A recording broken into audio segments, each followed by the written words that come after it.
Today I will be responding to the claim of electric vehicles are competitive, are alternative to the vehicles powered by internal combustion engines. My opponent's secondary claims were that electric vehicles are a time saver compared to internal combustion engines.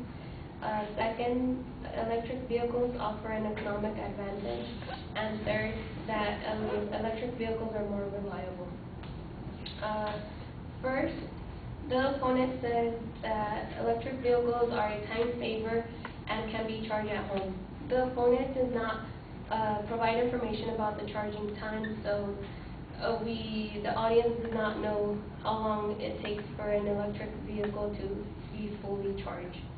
Electric vehicles will have to be charged every day. According to carsdirect.com, the way you drive your car also impacts how long you can go without a charge. Accelerating slowly and coasting to a stop at stoplights is the best way to go without a recharge. The less you use your brakes, the less energy is wasted. In that case, one has to drive their electric vehicle a certain way or else their battery will die sooner. Also, an extended or unplanned trip could be problematic if you haven't had time to fully recharge the battery. The opponent said that an electric vehicle can be charged at home and there is no need to wait in line for regular gas, which is fine. But he failed to explain what happens to the electric vehicle if the battery dies while still driving to a certain destination. According to the electric vehicle site, the charging stations are far and few, so in the day you cannot take the risk of recharging the battery. Most importantly, if you mess up the distance to be traveled and are out of charge, well then you are in big trouble. The opponent also stated that in many states, electric vehicles are allowed to make use of the carpooling with one single occupant. I believe that when the opponent said states, he made it very broad and he only gives an example of California, which is only one state. Going back to the carpooling, the electric vehicle is not very powerful and it takes a long time to get up to speed as the regular cars. Second claim that the opponent makes is that electric vehicles offer an economic advantage. Electric vehicles do not seem to be very economic since they are very high in price, which is why there is very few electric vehicles out on the streets. Electric vehicles are very rare at the moment and are not quite affordable for everyone.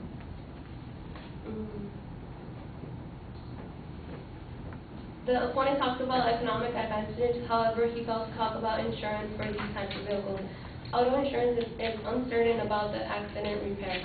Vehicles have to meet the federal crash testing that is very expensive. Electric vehicles cannot yet afford to be crashed since they cost approximately $50,000 to $100,000. Electric vehicles are not that reliable since they can't be crash tested. Customers will not be safe driving an electric vehicle on the streets or the highways. Third claim that the opponent states is that electric vehicles require less maintenance and require no oil. True, electric vehicles require less maintenance, but the battery, for example, is very pricey and has to be replaced within 2 to 3 years. The promising and long-lasting batteries cost about $10,000 each, which, for the most part, makes these parts very expensive. The battery is the most expensive part of an electric vehicle, and the opponent did not mention the battery at all in his claim. In conclusion, the claim I responded to was that electric vehicles are a competitive alternative to vehicles powered by internal combustion engines. However, electric vehicles are not the best alternative after all, since they have to be charged for a long period of time, do not seem to be very economic since they are very high in price, and lastly, they require less maintenance. Yes, but the battery is the most expensive part. So I believe electric vehicles are not for everyone to purchase. Thank you.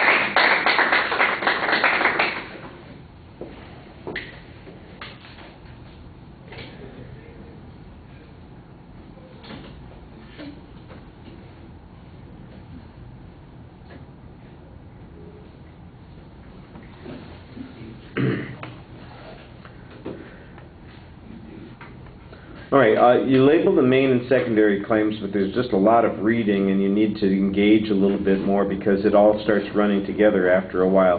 I think you've got a good counter issue on the home charging point, and there's some evidence that you provide with this, or at least a hypothetical on that. The difficulties of an unplanned trip, that's an interesting hypothetical question, but there's no follow-up data on it. How likely is it that people would have to travel on a regular basis outside of their normal commuter range? I think that that's something that you could probably find some information on and show that electric vehicles are not really practical for those situations. And I thought that you did have a very good hypothetical question, again, about what happens if the battery dies during the trip. And, there's not really much discussion of the practicalities of electrical vehicles from the advocate according to your position. So it's basically, there's a lack of charging stations or alternatives to charging at home, and charging at home is something that you have to do all the time. You won't know how much you need to do the charging, and whether, there might be some technology stuff also about whether or not it's taking a full charge. I don't know.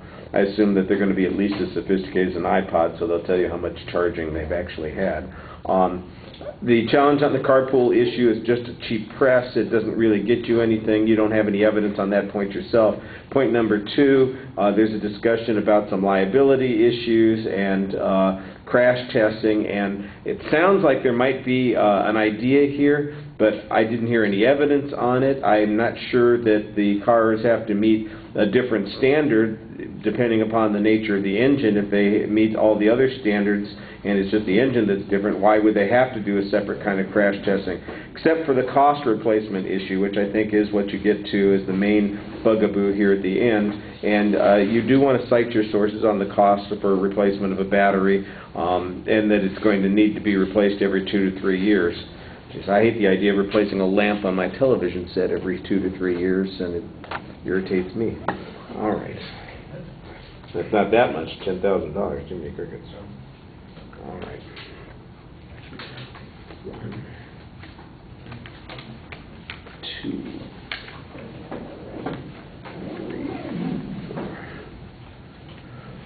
All right, we have 4 more people that we have to hear, so I think what we're going to do is we're going to make those 4 people our first objective after the quiz on Wednesday. We'll kind of stop here. If you guys want to make sure that we don't have to meet on Monday, I'll tell you what you can do. You bring topics with you that you want to debate so that you can decide on them. These need to be policy arguments that we're working on. I think I've posted the assignment. If I haven't, I will try and make sure to post the assignment for you before Wednesday so you can look at it. And we'll save ourselves some time. All right.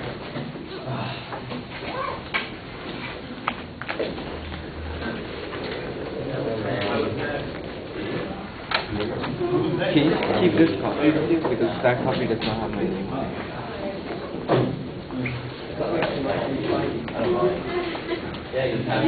Sure is the last one that came in? Yeah. This one here? And then Wednesday we make a full house. How's the order going for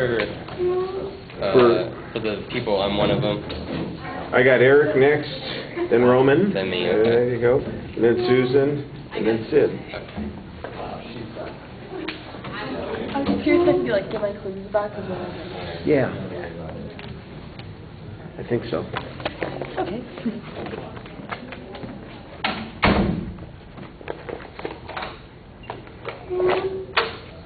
Job game. I remembered. There's one. There's 2. I think there's a third one, right? Aren't there 3? There's 3. Thank you very much.